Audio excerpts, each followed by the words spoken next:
welcome to the Art of Decluttering podcast. I'm not Kirsty Farrugia. And I am not Amy Revell. And today we are going to be talking to you about repetitive clutter. This was requested by Megan Borgelt. And let me say that again. Megan Borgelt. Borgelt? Yeah. Sorry, Megan, if we've I thought it was a double wrecked your T, name. but maybe I'm needing to start needing glasses. So if you feel like you've got a bit of repetitive clutter in your house, which basically looks like, oh, I decluttered that area a week ago, a month ago, 6 months ago, and there's stuff there again. Yeah. Or if it's just a place that just is a magnet for clutter. No matter what you do, the end of your bench always has stuff on it. Clutter. Do you have a space like that in your home, Kirst? No. Simon would say yes. Okay. My desk. Yeah. But no. I don't think we do. That's incredible. Nowhere in the whole house. Not the car, not the spot where your cube storage is at the door, not the kids' bedrooms, not the bathroom cupboards, not the end of the bench. No. Top of the microwave? Okay. Everything has a home and everything makes it back into its home. You're amazing. My desk. I have a Simon. Everybody needs a Simon in their life. Yes. Not everybody has the pleasure, though. No, we do not. Mine. You get that all to yourself. Woo! Lucky me. Amy's just gone to a place that I was not intending that to mean. Oh, no. I don't even know where you think I went. Oh, you were just like laughing so hard. I thought you meant like... Oh, I liked your woo-woo. That's what I was laughing at. Lucky me. Lucky you, girlfriend. Yeah. We sometimes have places of repetitive clutter. My desk is not a space of clutter, but it's a lot of to-dos. So at the moment, I know there's like 5 pieces of paper on there that I've got to action over the weekend before we go to Queensland on Tuesday. So I don't know that I'd call it a repetitive clutter. No. That's just more to-do stuff. That's what, like, my desk is also the receptacle. Correct. That's on my place. Yeah, same. And actually, our pantry is what used to be that place too, and still can be at times. But it's not clutter. It's actionable items that have yet to be attended to. And are they where they're meant to be? Yeah, that's a place that they can live. So perfect. That's why I'm like, we don't actually have a place that gathers clutter. Do you? Our kitchen, do you really have it anywhere? No, not when we put it like that, actually. So my desk can look messy. I think that's what I'm thinking of. My desk can look messy in the middle of the day when I've got lots of paperwork going on. But that's a normal. Playroom that's when right. you're playing in it. Probably the space that I reckon gets the messiest, but I don't know that it attracts clutter, is our kitchen bench, because it's got a little wall up the back of it, so things get hidden. I think that's probably the place where things sit during the day and don't get put away till one of us cracks it. But again, I don't think that this is necessarily what Megan was getting at. Mm-hmm. I think you and I's house, I agree with you. We have a place for everything, and everything gets back into its place relatively quickly. Yeah, within 24 hours. Yeah, and even when you're having some days when things go pear-shaped for a couple of days in a row, there's still a place for it. Yes. People just haven't put it back. And that may be the case for Megan's house as well. And it may be the case for a lot of people who are listening, that they have a place for everything. It just takes a long time to get there. And I think that's the difference between maybe some of our listeners and what you and I think of in our house as clutter, which is different to when we go to our client's home. Very different. Because it may stay somewhere for a day or two, but not months, and not weeks, and it's not a magnet. It's not a pile of overwhelm. It doesn't attract more clutter. Yes. And if it does, when it does start attracting more clutter, that's when you and Cal and Jesse and Elijah go, time to clear this off, back to where they need to go. And I think you and I have done the hard work to get to the place where we don't have repetitive clutter. Yes. And this is why we teach an online course about this stuff, about the habits and routines that help you. So we're going to address as much as we can Megan and other listeners in this episode.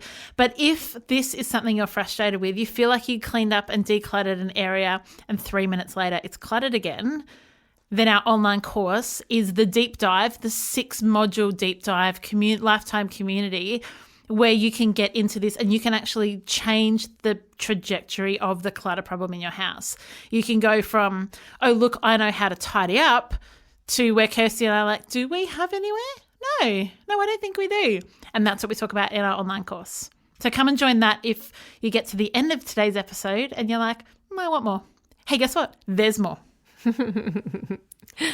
Yes. So often I think we've titled this episode Repetitive Clutter because that's how Megan phrased it in the Facebook post, I think.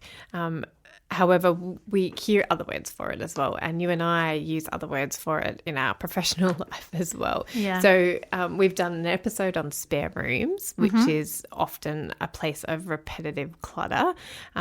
We call them dumping grounds. Yep. Hidden clutter.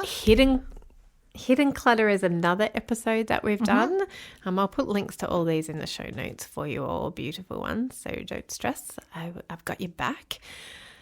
But when we go into places, into our clients' homes that are just feeling overwhelmed, another one of our episodes.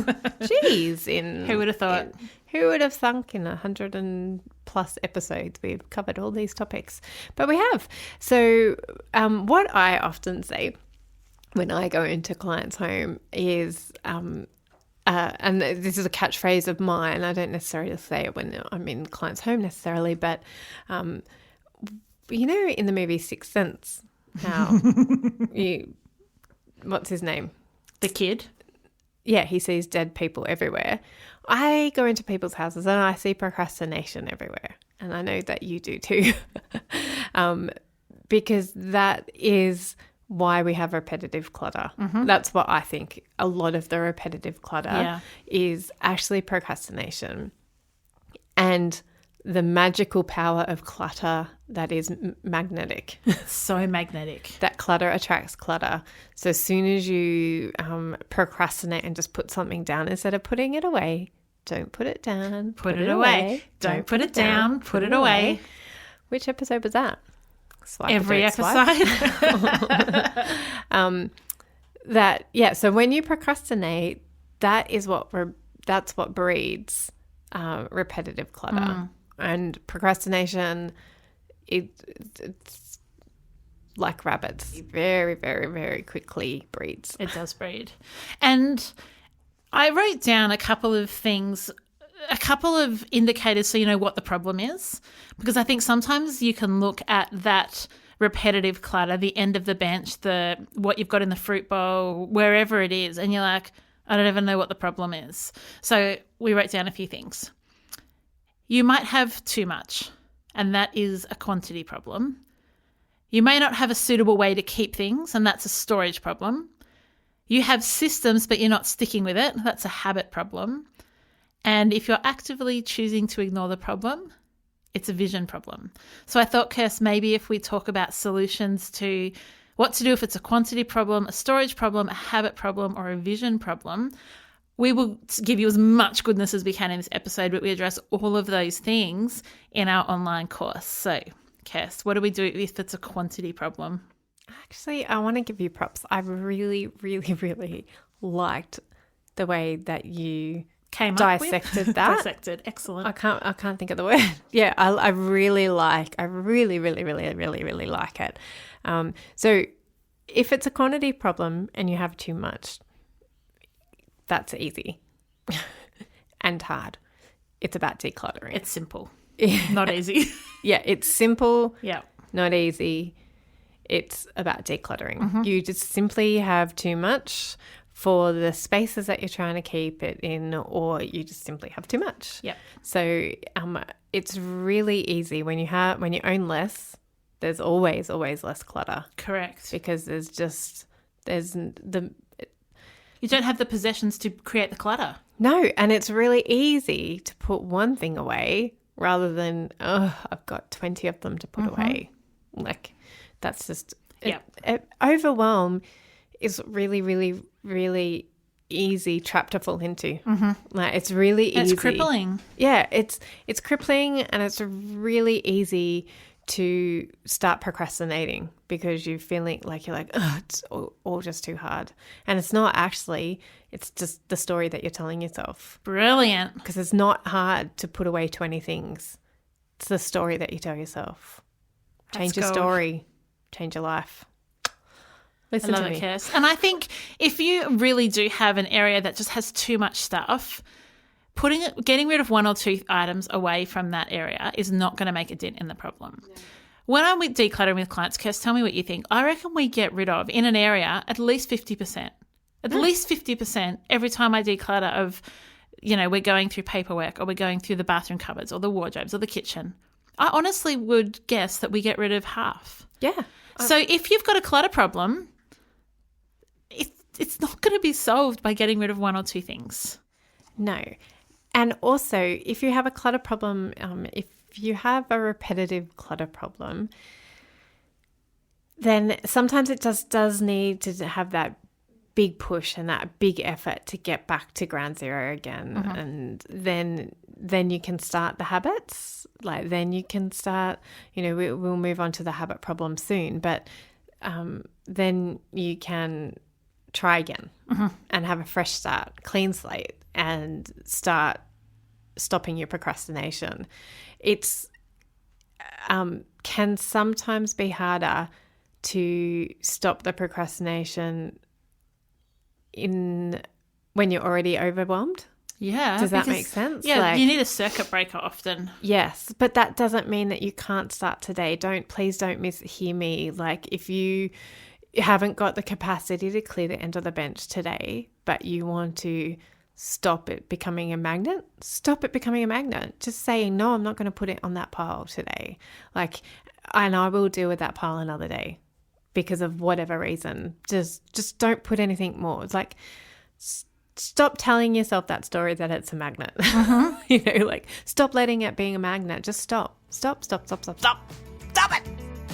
We have some amazing sponsors that help the art of decluttering get on the air every single week. We're on every single podcast app. We're on YouTube. We're even in Virgin Australia flights in their in-flight entertainment system. So if you want to reach our growing community, we would love you to come on board as a sponsor. So if that is of interest to you, email hello@artofdecluttering.com.au and we'll get our sponsorship kit straight out to you. Now, back to the show.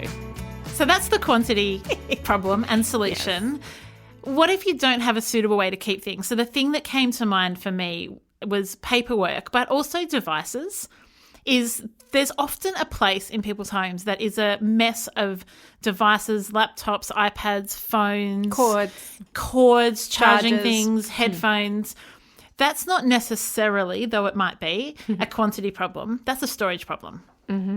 So sometimes the issue is not that you need to get rid of everything, but you need to invest in or be creative with a solution that can hide those things away, or they have a home. You need to create a home for them. Yes, sometimes you just haven't found the right storage solution.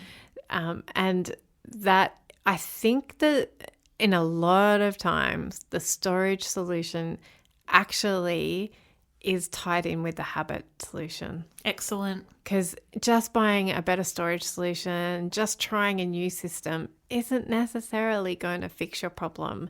Getting a bigger tub just gives you a bigger receptacle to collect clutter in. It is about sticking to a habit a lot of the times. Brilliant. I find it, I do find that it is, I've spoken about this before and I'll keep speaking about it and we will keep speaking about it, is sticking with something until you definitely know beyond a shadow of a doubt that the system isn't working, even though you've given it a red hot go. I love it. And it's because you've given it a red hot go that you know the system's not working, not because the container wasn't big enough or the container was, or it was in the wrong position in the house. like you now know it is because the container's not big enough or it's in the wrong place in the house because you've stuck at it and it's still not working. Yeah. So I think containers definitely, a storage solution definitely needs to go hand in hand with a habit solution because you need to have the good habits in place for the storage to work, because if you can get the best, you can be on Instagram and see the best solution and buy that solution, and if you don't stick to the habit of putting that solution in place, it's just pouring good money after bad, my friend. Yeah, and storage solution doesn't mean container solution. No. It could be hooks. It could be a magazine rack. It could be so many different things. Yeah. But none of them are going to work if you don't put the habit into it. Yeah. So if you've got the system but you're not sticking to it, that's a habit problem, and we want to help you fix that. Come and join our online course for that accountability. That is such a massive, massive part of our online course, is that accountability to, I said I'm going to do this and therefore I'm going to do it. And people encouraging you and you being able to come in and go, hey, guess what I just did? The corner of my bench has been driving me crazy for 12 years. I've done something about it. And then people are like, hey, how's the corner of the bench going? It's the best. Yes, and and it's not just the accountability. We do give the teachings and the learnings, and you get the learnings from the other people in the course. And, we go through 6 different modules and we talk about decluttering and teach you how to declutter. But the bulk of the learning in this course is really around your mindset and your habits. So we talk about some really good habits to get into, and we also talk about your mindset around why you haven't been able to declutter some things and what's stopping you, and really help you to dig deep through those layers and peel back those onion skin layers of what's actually going on with you. And we help you to be able to maintain it. We give you tips on how to maintain, and then, as Amy said, there's the accountability and the cheerleaders that we have in this course who really help you maintain. So habits are huge. And, we all know that we brush our teeth daily because it's just a habit. And so we think that a huge part of living in a decluttered and organized home is really cementing into your brain those habits. And it's not, it doesn't take Amy and I, we don't have piles of clutter, repetitive clutter in our house because we spend 3 hours every day cleaning up our house. No way. Seriously, Amy, how long does it actually take you? I know we both have cleaners at times and have had in the past. And but I want to know when, not the cleaning aside, like cleaning the bathrooms aside and washing the floors. How much time does it take you to clean up your house and have it maintained and have it clutter free in a day? And then are we including the dishes and things like that or not? Or is that just housework? Well, let's do both. Okay. Excluding housework, so excluding washing, like clothes washing and dishes washing. Which everybody has to do. Correct. Like that's repetitive chores. Yes, not repetitive clutter, although we wish that we could just chuck the dishes out. Let's be Greek completely and smash them every night. I would say max 5 minutes a day. Yeah. Not even 2 or 3. And how much do you do compared to how much the boys do? Do you know, your boys are doing a lot of their own everything chores. They put their school bags away. They put their dishes away. They wash their dishes, or they put them in the dishwasher. So the dishes probably is the biggest chore in our house. I have the joy of not being involved in it. Yeah. So Cal washes the dishes, Jesse unstacks the dishwasher, and Elijah unstacks the dish rack. So the 3 of my boys do all of that. But I do help out on the washing side if needed. But that, every home has those.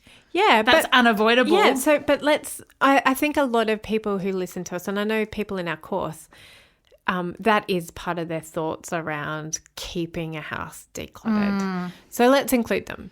Yeah, well then maybe, let's say 20 minutes a day. 20 minutes a day. To do washing, dishes, tidying everything. 20 minutes. That's nothing. I spend way more than that On Facebook. on Instagram. Yes.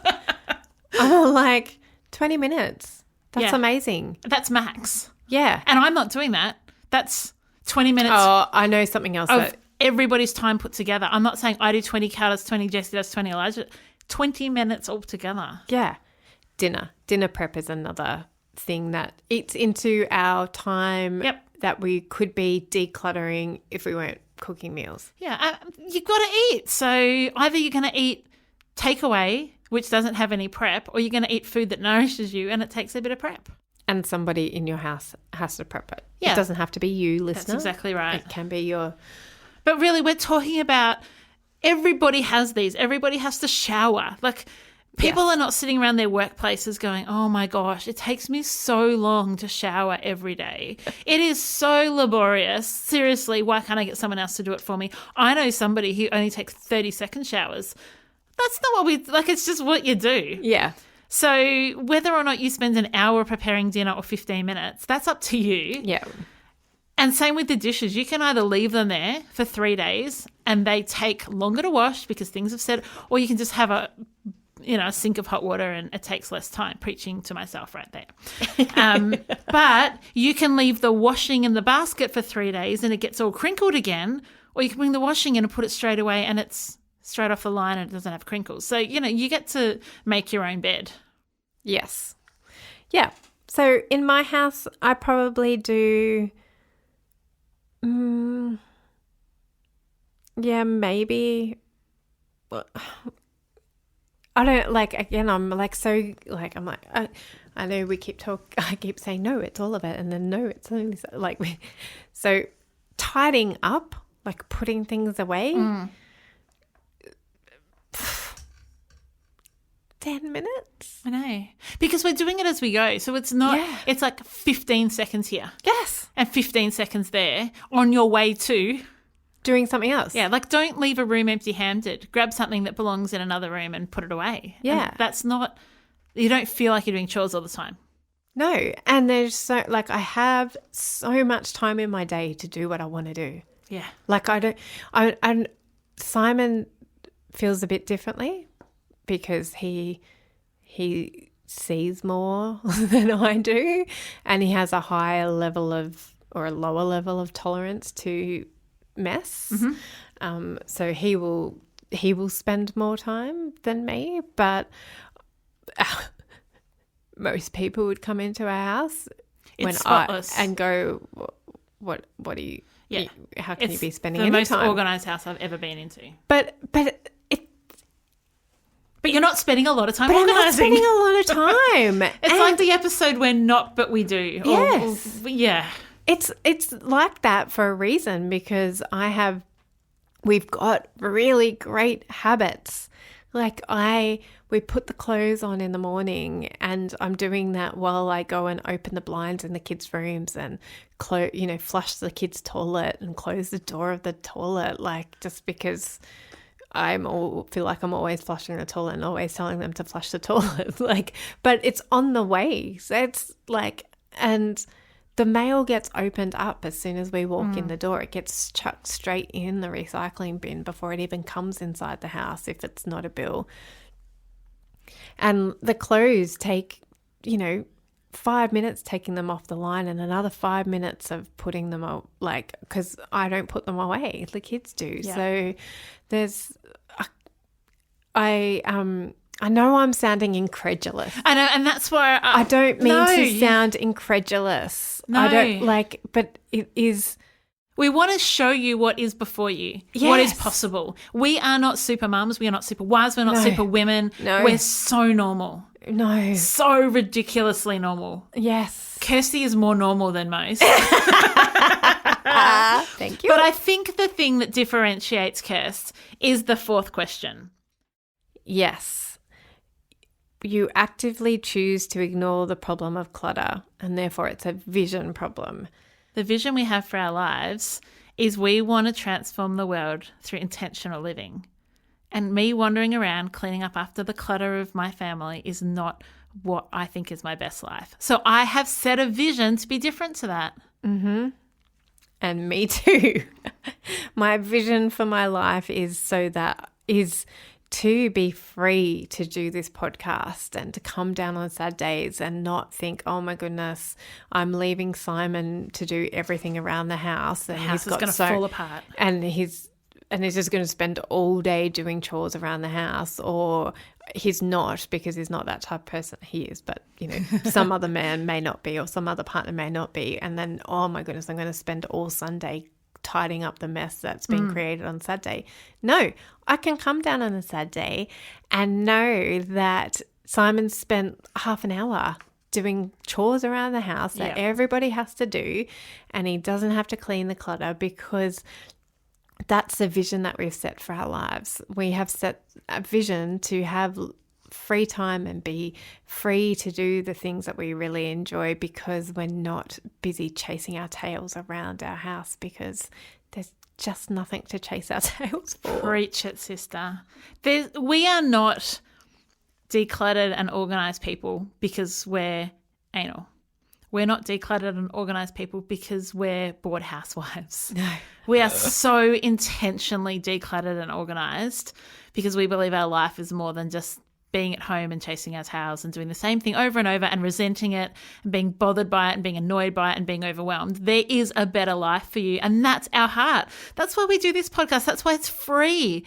Come and hear our hearts to give you the tools that you need to create the best life possible, and come and join our online course where you can actually get that to a whole nother level.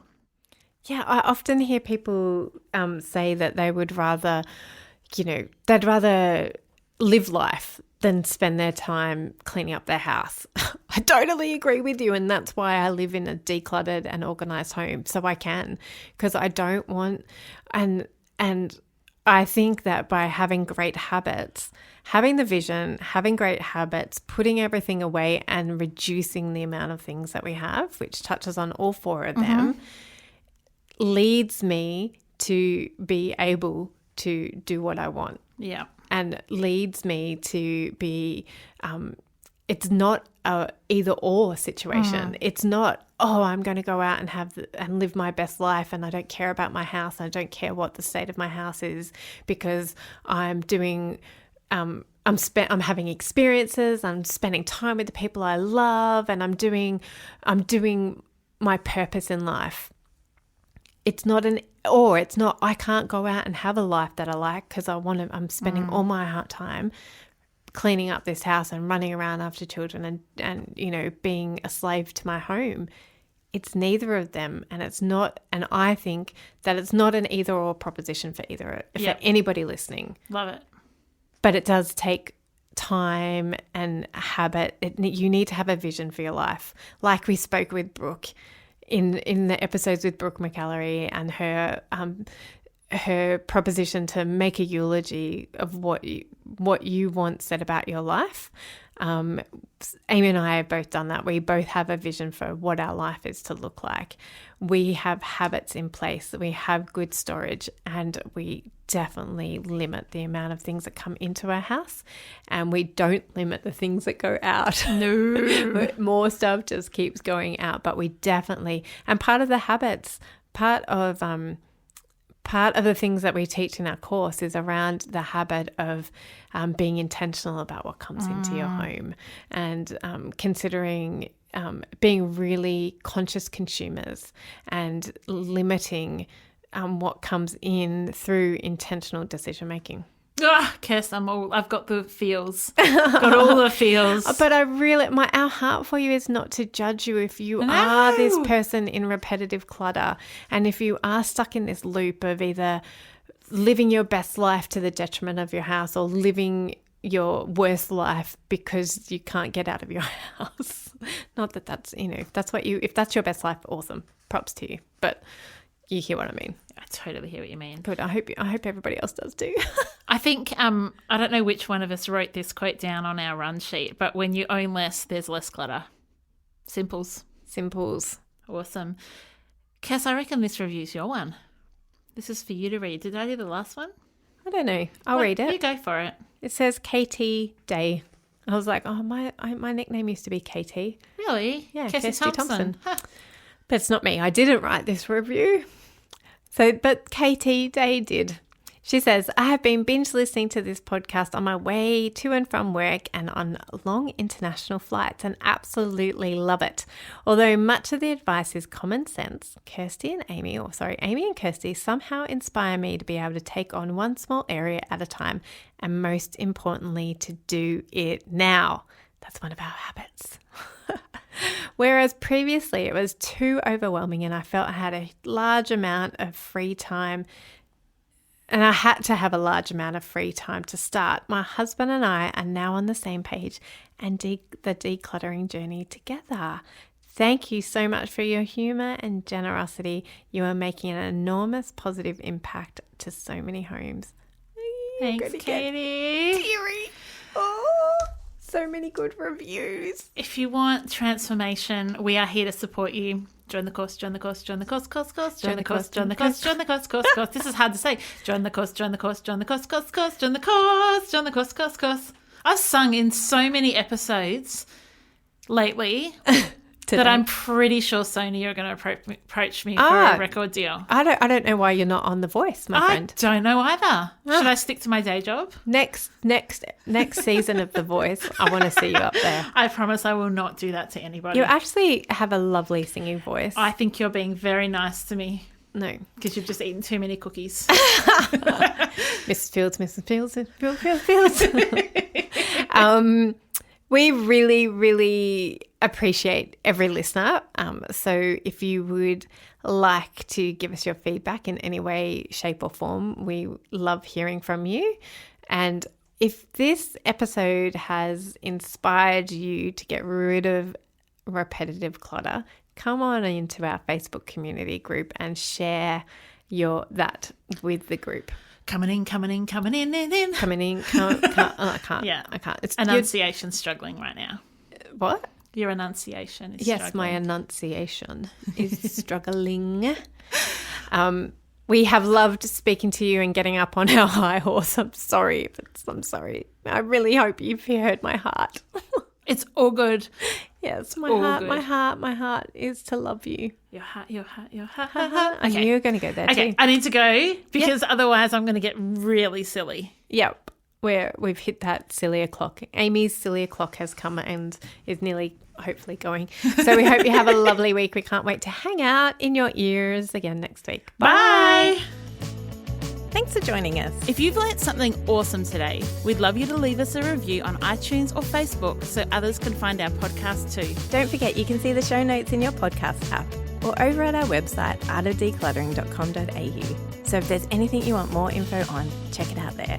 If you'd like to join our supporter community, you can do so over at patreon.com/theartofdecluttering. We hope you have a great rest of your day and enjoy the freedom.